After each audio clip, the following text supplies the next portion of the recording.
ಎಲ್ಲರಿಗೂ ನಮಸ್ಕಾರ. ನಾನು ನಿಮ್ಮ ಪ್ರೀತಿಯ ಪ್ರಜ್ವಲ್ ಮರಾಠಿಗ. ಇವತ್ತು ನನ್ನ ಮೊದಲನೇ ಲಾಗ್ ಆಗಿರೋದ್ರಿಂದ ದೇವರಿಗೆ ಕೈ ಮುಗಿದು ನನ್ನ ಲಾಗ್ನ ಶುರು ಮಾಡ್ತಿದ್ದೇನೆ. 3 ಗಂಟೆಗಿರೋ ಎಕ್ಸಾಮಿಗೆ 11 ಗಂಟೆಗೆ ನಮ್ಮ ಮನೆ ಹತ್ರ ಬಂದುಬಿಟ್ಟು ನಮ್ಮ ಫ್ರೆಂಡ್ಸ್ ವೇಟ್ ಮಾಡ್ತಾಯಿದ್ರು.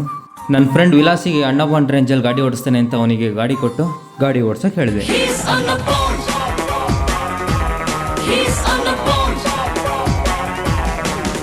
ಜಾಕಿ ಥರ ಇಂಡಿಯನ್ ಆಯಿಲ್ ಬಂಕಿಗೆ ಬಂದು 120 ರೂಪಾಯಿ ಪೆಟ್ರೋಲ್ ಹಾಕ್ಸ್ಕೊಂಡು ಕಾಲೇಜ್ ಕಡೆ ಹೊರಟ್ವಿ.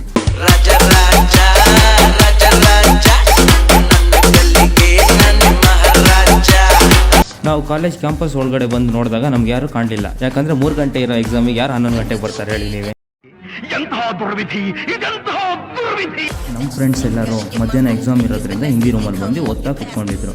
ಅದೇ ಹಿಂದಿ ರೂಮಿಂದ ಪಕ್ಕದಲ್ಲಿರೋ F1 ರೂಮಿಗೆ ಬಂದೆ. ಅಲ್ಲಿ ನೋಡಿದರೆ ನನ್ನ ಫ್ರೆಂಡ್ ಓದ್ತಾ ಕುತ್ಕೊಂಡಿದ್ದ.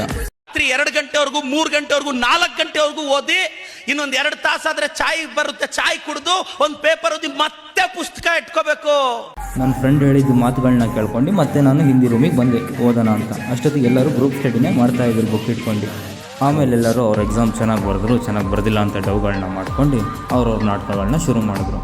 ನಂತರ ಇದೆಲ್ಲ ಮಾತಾಡ್ಕೊಂಡು ಇದೆಲ್ಲ ಕತೆ ಅಂತ ತಿಳ್ಕೊಂಡು ನಾವು ನಮ್ಮ ಪಾಡಿಗೆ ಮನೆ ಕಡೆ ಹೊರಟ್ವಿ.